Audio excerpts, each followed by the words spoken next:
네, 반갑습니다, 여러분. 또 한 주간 잘 지내셨어요? 네. 눈 깜짝하세요. 한 주간이 갔네요. 예, 오늘은 아홉 번째 시간 소명에 대해서 같이 이야기 나누도록 하겠습니다. 우리 기도하고 시작하겠습니다. 하나님 아버지, 감사합니다. 우리에게 하나님의 최고의 선물인 구원을 허락하시고 이 구원의 다양함과 풍성함, 이 위대함을 같이 나누시게 해주셔서 너무나 감사합니다. 아버지 하나하나의 이제 구원을 한 면을 볼 때마다 새롭게 깨닫게 하시고 우리 자신을 하나님 앞에 더욱 드리게 도와주시고 하나님의 마음을 알아갈 수 있는 시간 될 수 있도록 인도해 주옵소서. LMS로 듣는 우리 사랑하는 성도들, 우리 원우들 한 사람 한 사람 붙들어 주셔서 늘 같은 또 풍성한 은혜 가운데 이 강의를 통하여서 더 깊이 깨닫고 동일한 은혜 가운데 같이 교제할 수 있도록 인도해 주옵소서. 아버지 하나님, 저에게 주신 많은 환경들 다시 한번 돌아보게 하시고 아버지 이 환경들을 통해서 또 하나님 앞에 더욱더 나갈 수 있는 지혜도 허락하시고 특별히 우리가 구원을 받은 자로 또 구원을 베풀고 또 구원을 전하는 자로 이 구원에 대한 풍성한 이해가 우리 가운데 있을 수 있도록 축복해 주옵소서. 주님께서 붙잡아 주시고 함께 해주시 믿습니다. 감사드립니다. 예수님 이름으로 기도드립니다. 아멘. 아멘. 자, 우리 이제 아홉 번째 소명해 보도록 할까요? 자, 우리가 저번까지 구원의 과정 또는 서정을 쭉 한번 봤습니다. 전반적인 구원론에 대한 어떤 베이스를 잡았다고 보시면 되는데요. 저번까지 했던 거 우리 리뷰 잠깐 하고 시작하도록 하겠습니다. 우리 한번 읽어볼까요? 1번 시작. 성령님의 사역에는 보통 은혜와 특별 은혜가 있으며 이는 둘 다 성령님의 사역이며 따라서 둘 다 영적인 것이다. 저 기억하시죠? 일반 은총 또한 특별 은총 둘 다 성령님의 사역이고 둘 다 영적이라는 것 꼭 기억하시기 바라고요. 자, 두 번째 중요하죠. 읽어보겠습니다. 시작.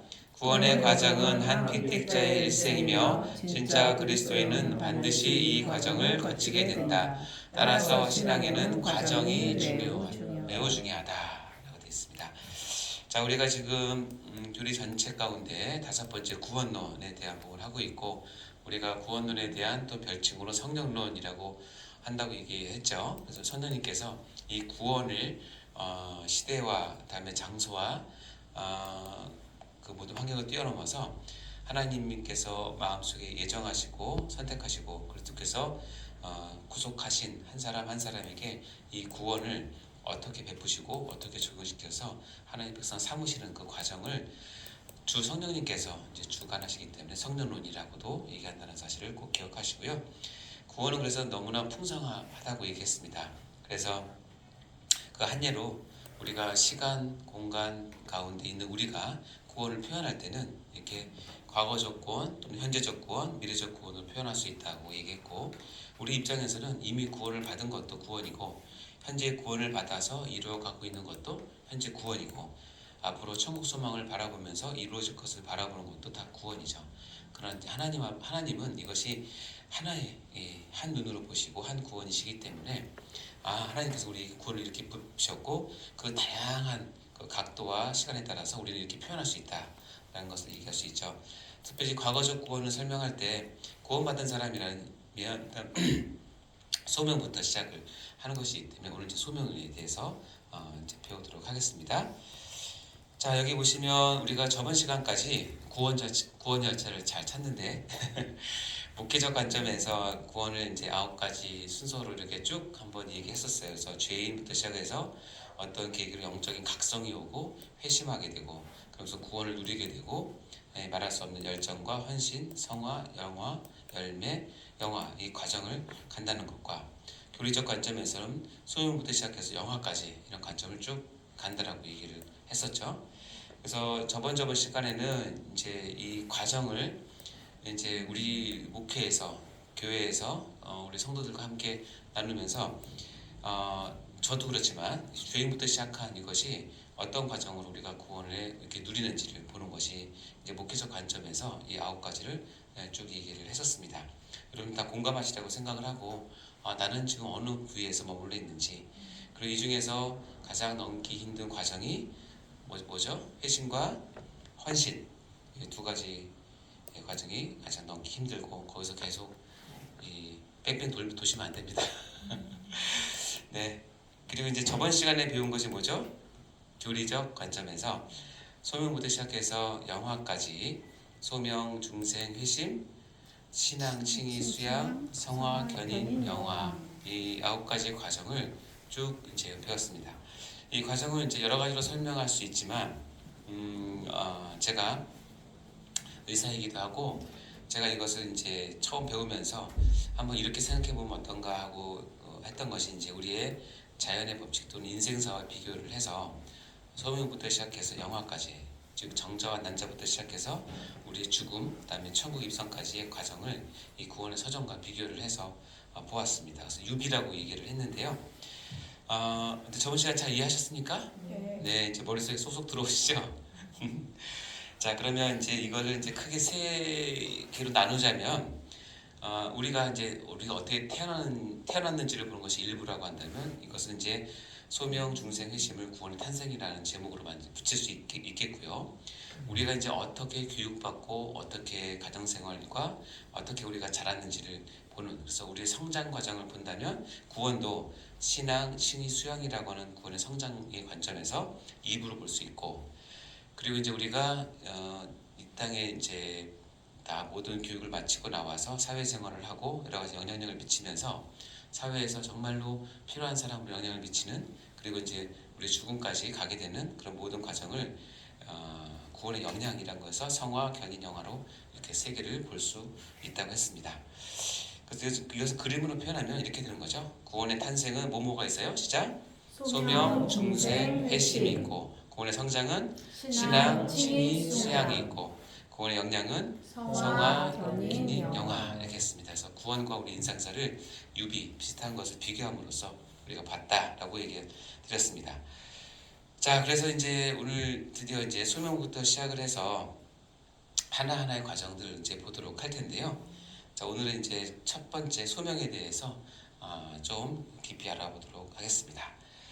자, 첫 번째 소명, 다시 한번 리뷰를 하자면 하나님께서 부르시는 콜링을 얘기를 하는 것입니다. 이 소명을 제가 저번에 말씀을 드렸지만 외적 소명과 내적 소명이 있고, 이것을 인생사로 따지면 정자와 난자를 가지고 얘기를 했어요. 그래서 이 외적 소명은 외치는 소리, 한 사람을 중심으로 해서 하나님께서 그 사람을 부르시는 여러 가지 방면으로 그 사람을 부르십니다. 전도자를 통해서, 또는 목사님을 통해서, 또 교회 전도단을 통해서, 또 기독교 방송을 통해서, 라디오를 통해서, 하여튼 하나님의 우리 부르시는 소리를 전 인류에게 다 이렇게 부르는 것을 외적 소명이라고 얘기를 하고, 이것을 굳이 따지자면 우리 인체에 있어서는 정자 또는 난자라고 얘기했습니다.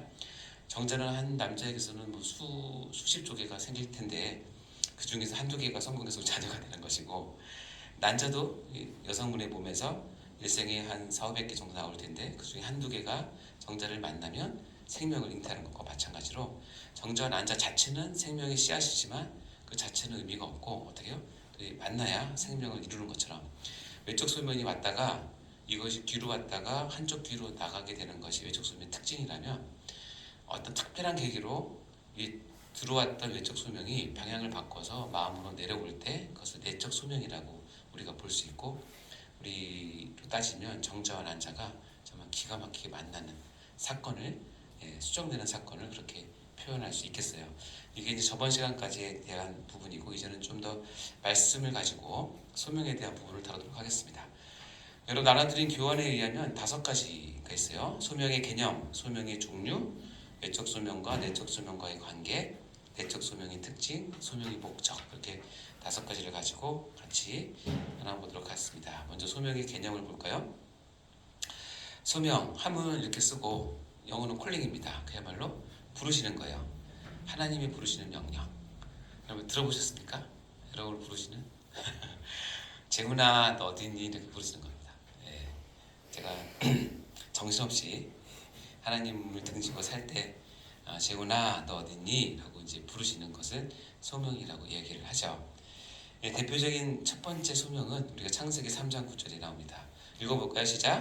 여호와 하나님이 아담을 부르시며 그에게 이르시되 내가 어디 있느냐. 네. 그 전에도 아마 하나님께서 아담을 부르셨을 거예요, 그렇죠? 아담과 하와가 죄를 짓지 않고 에덴 동산에 있을 때 하나님께서 수시로 놀러 오셨고 수시로 아담과 하와를 부르시면서 같이 교제를 했을 텐데 이 장면은 뭐예요? 아담과 하와가 그쵸? 선악과를 따먹고 나무 뒤에 숨었어. 그렇죠. 자, 선악과를 따먹고 나서 제일 첫 번째 온 게 뭐냐면 자기가 벌거벗었다는 사실을 알게 되고 부끄러움을 느끼게 됩니다. 그래서 나무 뒤에 숨게 되고 치마로 옷을 해서 입는. 자, 이게 인간의 어떤 그 죄가 들어왔을 때의 비참함인데 이때 하나님께서 어떻게 하냐면 아담을 부르십니다. 아담아, 아담아 부르셨겠죠? 너 어디 있니? 하나님이 숨바꼭질 하자고 부르시는 게 아니죠. 다 아시는데도 불구하고 이때 아담은 이제 죄 가운데 빠져서 타락된 아담을 얘기하는 것이고 하나님과의 관계가 단절된 상태의 아담을 얘기하는 것이에요. 자, 하나님께서 부르신다라고 하는 전제 조건이 뭐냐? 결국 뭐냐면 우리가 하나님과 단절되어 있기 때문에 하나님께서 부르신다는 거예요. 우리가 단절되어 있지 않으면 부르신다는 표현보다는 그냥 교제한다, 나눈다, 사귄다라고 표현하는 게 더 낫겠죠.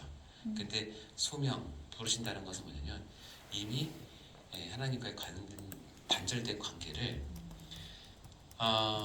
우리가 이제 신학적으로 본다면 뭐 다 아시겠지만 여러분이 태어났을 때는 이미 죽었던 너희를 살으셨잖아요. 그러니까 단절되어 있어요. 단절되어 있는데 이 소명의 의미가 중요한 의미가 뭐냐면 하나님께서 먼저 부르신다는 거예요. 어느 인간도 자기 단절된 상태에서 창조주 하나님을 자기가 찾고 싶어서 찾는 사람은 없어요. 일단은 그런 능력이 안 되고 그런 깨달음이 오질 않아요.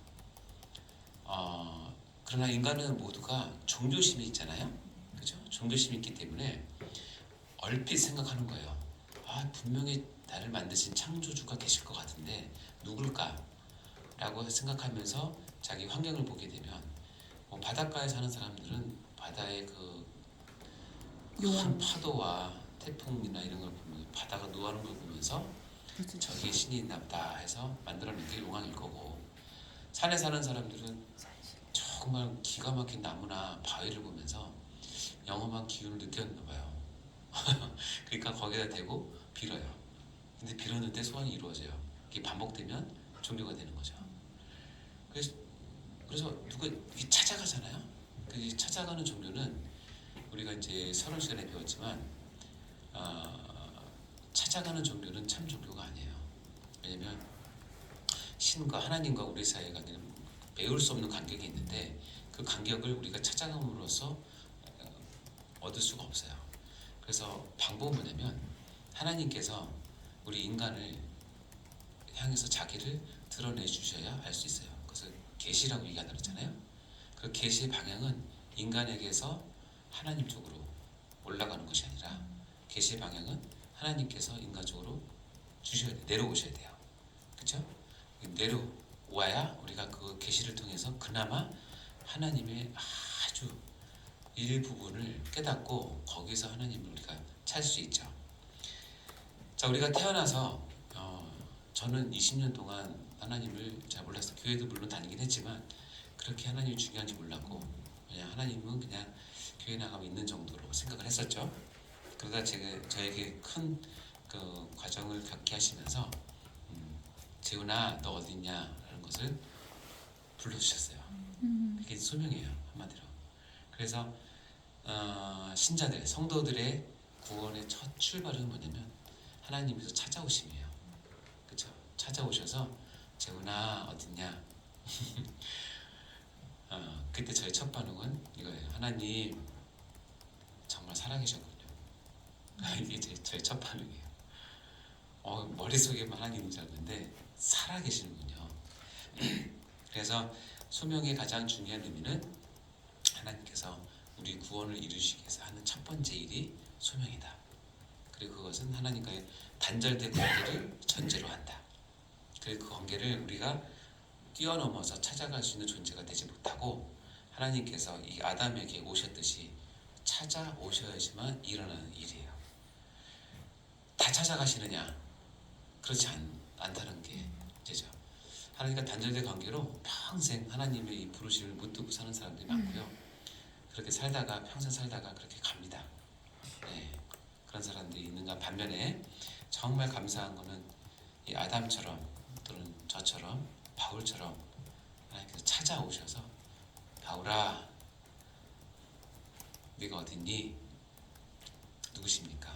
난 네가 핍박하는 예수다 라고 그 과정을 반드시 겪게 하십니다. 그것이 바로 소명이라는 것입니다.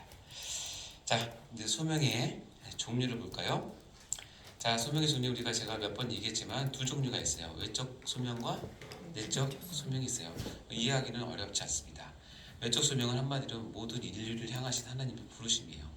이것은 그 신분과 가리지 않고 뭐 우리나라 같은 경우는 정말 이런 엄청나게 많죠.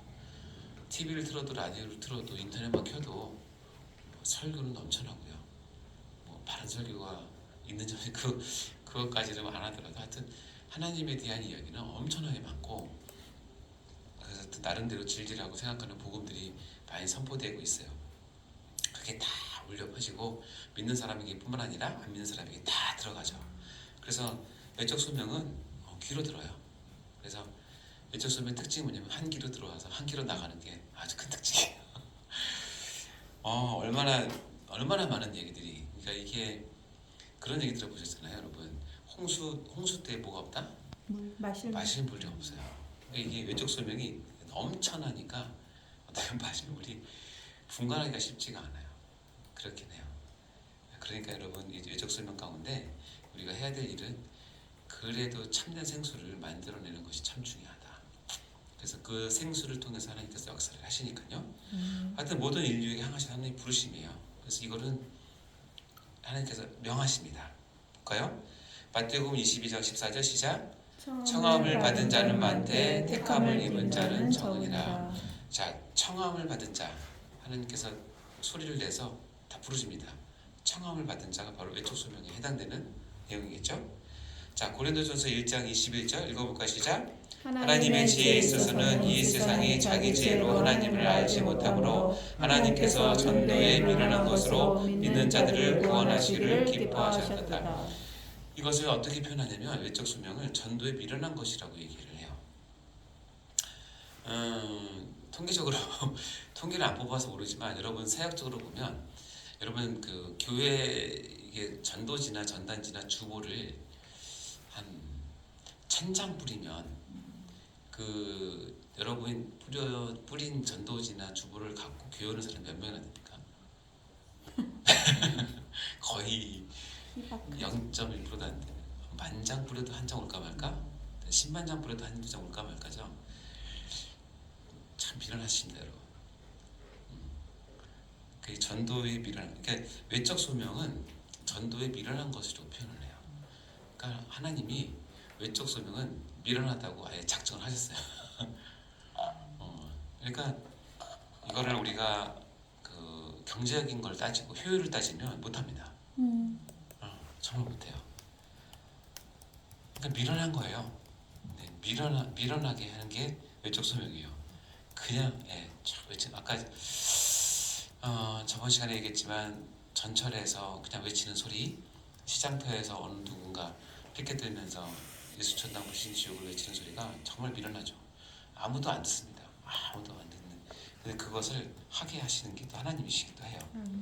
이 전도는 원어적으로 따지면 1차적인 뜻이 우리가 말하는 전도뿐만 아니라 1차적인 뜻은 설교예요. 설교. 말씀 설교가 참 미련한 짓이에요. 하면 할수록 어려운데 스님은 미련하다고 얘기해요. 왜냐면 이거는 나가면 많은 경우에 사람들이 한쪽 귀로 들어가서 한쪽 귀로 나가는 미련한 겁니다. 자, 마가복음 16장 15절 16절 볼까요? 읽어볼까 시작. 또 이르시되 너희는 온 천하에 다니며 만민에게 복음을 전파하라. 믿고 세례를 받는 사람은 구원을 얻을 것이요 믿지 않는 사람은 정죄를 받으리라. 여기 보면 너희는 온 천하에 다니며 만민에게 복음을 뭐하라? 전파하라. 이게 외적 소명이에요. 다니며 전파하는 거예요. 그렇죠? 어쨌든 외적 소명은 다니면서 때를 얻든지 못 얻든지 외치고 하는 거예요. 그럼 어떻게 해요? 그것을 어떤 이 공간에 소리로 그 사람들의 귀에 계속 들려주게 하는 것이 외적 소명입니다. 근데 우리 세 구절의 말씀을 봤어요. 이 세 구절의 말씀에 공통점이 있는데 뭐냐면 여기 그림에 보면 PPT 보면 노란색으로 표현된 것이 있고 노란색으로 표현된 것 밑에 제가 다른 색깔로 넣었어요. 뭐냐면 온 천하에 다니며 만민에게 복음을 전파하라. 믿고 세례를 받는 사람은 구원을 얻을 것이고 믿지 않는 사람은 정죄를 받으라. 그러면 믿고 이거는 뭐야? 이게 내적 소명이에요. 자 그러면 전파하고 믿는 것 사이에 확률은 몇 %냐? 모르겠어요. 엄청나게 낮아요. 제 경험상은 그래요. 엄청나게 낮아요. 근데 이 내적 소명, 즉 믿는다는 것은 다니며 전파하라는 것이 있어야 돼요. 자 앞에 거 볼까요? 고린도전서 1장 21절 보면 하나님께서 전도에 미련한 것이라고 얘기했잖아요. 근데 뭐예요? 믿는 자들을 구원하시기를 기뻐하셨어요. 그게 뭐냐면 내적 소명과 외적 소명은 하나님이 항상 같이 가게 하세요. 그래서 외적 소명을 앞에다 세우고 그 사이에는 하나님만 아시는 수학 공식이 있어요. 우리는 잘 모르겠어요. 따질 수는 없지만 전도에 미련한 것으로 할 때 몇 %인지는 관심 갖지 마시고 믿는 자들은 그것을 통해서 구원을 받는다는 거예요. 아멘. 그리고 그것을 하나님께서 뭐 하신다? 기뻐하신다는 거예요. 그러니까 외적 소명과 내적 소명은 항상 같이 간다. 외적 소명 없이 내적 소명 받는 경우는 없어요. 마태복음 아까 이것도 처음 읽었던 말이에요. 청함을 받은 자가 외적 소명을 얘기했죠. 근데 밑에요. 택함을 받는 자는 적다라고 했어요. 그러니까 적다가 몇 %인지 모르겠는데 하여튼 엄청 적을 수도 있어요. 그렇죠? 자 그럼 다시 보면 외적 소명은 온 인류를 향하신 하나님의 부르심이에요. 그래서 청함을 많이 해요. 그러나 하나님께서는 그 청함을 통해서 택함을 입은 자는 있지만 적다라고 말씀하세요. 전도에 미련한 것을 하라고 얘기하세요. 그리고 그것을 통해서 믿는 자를 구원하시는 것이 하나님께서 기뻐하시는 방법이라고 말씀하세요. 온 천하에 다니면서 만민에게 복음을 뭐라고 얘기해요?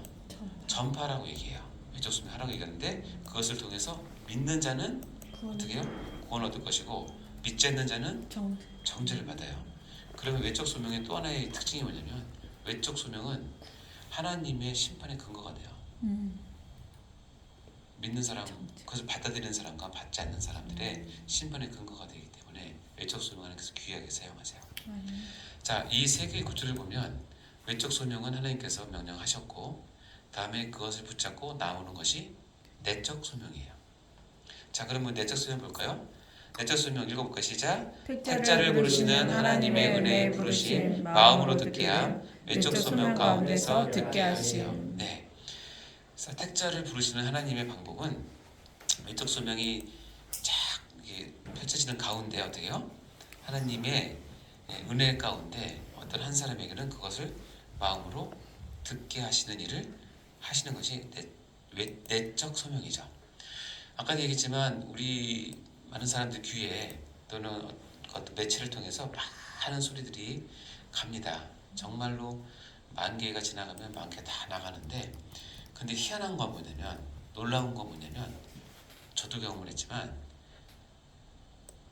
안 들을 것 같은 사람이 들어요. 맞아요. 너무 놀랍지 않습니까? 맞아요. 안 들을 것 같은 사람이 들어요.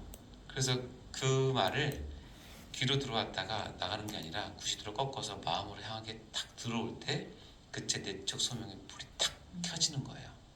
그래서 그 사람의 고백은 누가 날 부른다. 뭔가 느껴진다. 저 말이 그동안은 의미가 없었는데 의미로 느껴지는 거예요. 예수? 그 사람 누구야? 하나님 살아계신다고? 정말 살아계시나? 교회 나오려고? 그동안 교회 말만 들어도 알러지 있었는데 가볼까? 희한하잖아요. 근데 그게 어디서 나오냐면 계속 외적 자기 갈 때 나오는 거예요. 굳이 따지자면 외적 소명은 우리 성도들의 특별히 사역자들의 해야 될 외적인 사회라고 생각하시면 맞아요. 그리고 부서 가운데 말씀 선포 가운데 많이 하셔야 됩니다. 하여튼 온갖 것을 가지고 하셔야 됩니다. 제가 어저께인가요? 초등부 3, 4학년 이제 1부, 2부가 있는데 제가 특강을 30분 했어요. 내가 그 특강 끝나고 우리 슬기로운 교리생활을 온 성도들한테 그렇게 얘기했어요. 여러분이 성인이어서 너무 감사합니다. 유치부랑 유치동 선생님 대단하셔. 진짜 사역자들. 완전히 진짜 그렇게 산만한지 내가 생각해보니까 나도 그렇게 산만했던 것 같아요. 너무 진짜 하나 떴을 때 얼마나 맛있을지 몰라요. 근데 놀라운 게 뭐냐면 그렇게 까불어도 다 들어요. 맞아요. 이야, 그거 참 신기하네. 나중에 퀴즈 내서 물어보면 다 알고요. 맞아요. 다 알아요, 다 알아. 근데 걔 중에는 진짜 이렇게 신중하게 듣는 애가 있고, 특히 남자애들은 아직 까부니까 엄청나게 까부는데도 물어보면 또 눈빛을 보면 이해를 해요. 이야, 외적 설명을 잘했구나. 근데 하나님께서 내적 설명을 하셔야 되는데, 그러니까 외적 설명을 준비하는 여러분들은 얘기했지만 이 내적 설명으로 가기 위해서는 반드시 이 외적 설명 안에 뭘 담아야 되냐면 하나님 말씀을 담아야 된다는 것을 꼭 기억하세요. 네, 그래서 우리가 아이들을 위한 또 교육을 위한 성인들을 위한 여러 프로그램을 하는 것도 참 중요하지만 그 프로그램을 짜는 여러분들은 그 프로그램 앞뒤 좌우 곳곳에 하나님의 뜻과 마음을 전달할 수 있는 장치를 마련하시고 일부러라도 강조를 하셔야 되고, 왜냐면 그게 대부분 그냥 들 수 있지만 어느 누구인가는 그것을 붙잡고 내적 수명으로 들어가기 때문에 그래요. 결국 하나님의 그 일은 그들의 마음을 여는 건데 마음을 여는 것은 하나님의 말씀만 갖고 들어가요. 그렇기 때문에 여러분 감동한다고 내적 수명 오지 않아요. 네. 달란트를 많이 받았다고 절대 마음 열지 않습니다. 그건 하나의 과정일 뿐이니까. 자, 그러면 내적 소명이 언제 오느냐? 에스겔서 36장에 보면 이렇게 돼 있어요. 읽어볼까요? 시작. 또 새 영을 너희 속에 두고 새 마음을 너희에게 주되 너희 육신에서 굳은 마음을 제거하고 부드러운 마음을 줄 것이며 또 내 영을 너희 속에 두어 너희로 내 윤례를 행하게 하리니 너희가 내 윤례를 지켜 행할지니라. 결국 내적 소명은 우리가 전체적인 과정에서 보면 결국은 하나님께서 마음을 준비한 사람이 받게 돼요. 마음을 준비한 사람에게 하나님께서 수많은 외적 소명들 가운데 어느 한 교역자나 어느 한 사역자, 어느 사명자가 준비한 외적 소명을 붙잡고 그 안에 있는 말씀을 붙잡고 그 안에 집어넣을 때 성령님께서 새 영을 너희 속에 두고 새 마음을 너에게 주어서 단단해진 마음을 제거하고 부드러운 마음을 만들어 주실 때 그 내적 소명이 들어오게 되는 바탕이 되는 거죠. 그래서 내적 소명은 사역자나 전도자가 할 부분이 아니죠. 이건 누가 하냐면 전적으로 성령 하나님께서 하세요.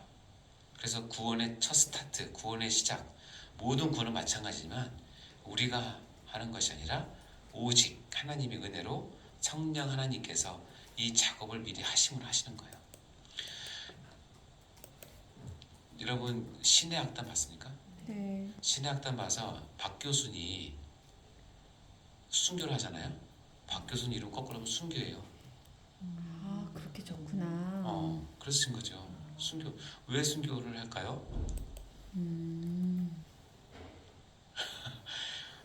제가 3번 봤거든요. 3번 봤는데 깨달은 것 중에 하나가, 만약에 박교순이 자기가 10년 동안 사귄 여자가 있잖아요. 예쁜 여자. 그 여자가 거기서는 영원 상태돼요. 다른 남자한테 가잖아요. 그렇죠? 만약에 이 여자가 끝까지 안 가고 이 박교순하고 결혼 준비를 한다면, 안 죽었겠죠. 결혼 준비를 한다면 이 사람들을 위해서 이가 죽겠어요, 안 죽겠어요? 안 죽죠. 그걸 깨닫고 박교순은 얼마나 마음이 아팠을까요? 자기 10년 동안 사랑했던 여인이 지켜만 봐도 그죠. 그거 듣기 싫더라고요. 지켜만 보고 있는 그. 그렇죠. 근데 그 마음이 준비가 돼야 그 마음이 인생이 별게 아니구나. 내가 의지할 사람이 없구나. 근데 내가 보니 이제는 내가 붙잡을 게 이것이 아니고 당도 아니고 여자도 아니고 십자가. 보니 믿음, 십자가, 말씀 붙잡아야 되는 것을 할 때 이게 있으면 돼야 안 돼요? 안 되니까 다 제거하시고. 다 제거를 하시는 거예요. 이게 이 말씀이에요. 그러니까 제거할 때 마음이 아프죠. 아프죠. 10년 동안 사귀었던 여자가 그냥 딴 남자한테 가는데 그거 보는 것만 해도 괴로운데 그때 그래서 박 교수님이 가서 그 청년이 노래 부르는 게 임영웅의 노래잖아요. 그 노래가 그렇게 부르면 큰일 난 노래인데 그 노래를 사랑이 왜 멀리가? 뭐 그 노래잖아요. 사랑아 왜 멀리가. 사랑은 왜 멀리 떠나고 뭐 그거잖아요. 그걸 들으면서 왜 그게 확 와닿아요? 내가 지금 그걸 당했기 때문인 거죠. 그래서 그것을 묵인해주죠. 그러니까 하나님은 이 인간의 그걸 떼어놓습니다. 따라서 내적 소명은 우리가 준비하는 것은 아니에요. 하나님께서 그 한 인생에 이런 과정을 통해서 단단했던 사람을 어느 순간에 녹여서 그것을 받을 준비를 하게 하세요. 하게 하셔서 때마침 내적 소명이 있는 가운데 말씀이 있을 때 그래서 붙잡고 들어갔을 때 박 교수니 순교까지 가는 거예요. 그게 첫 스타트입니다. 구절 한번 읽어볼까요? 사도행전 2장 30절 38절 시작. 그들이 이 말을 듣고 마음에 찔려 베드로와 다른 사도들에게 물어 이르되 형제들아 우리가 어찌할꼬 하거늘 베드로가 이르되 너희가 회개하여 각각 예수 그리스도의 이름으로 세례를 받고 제사함을 받으라 그리하면 성령의 선물을 받으리니. 아멘. 그들이 이 말을 듣고 마음에 찔려 듣고 찔려 즉 내적 소명이 외적 소명이 내적 소명으로 들어가게 되죠.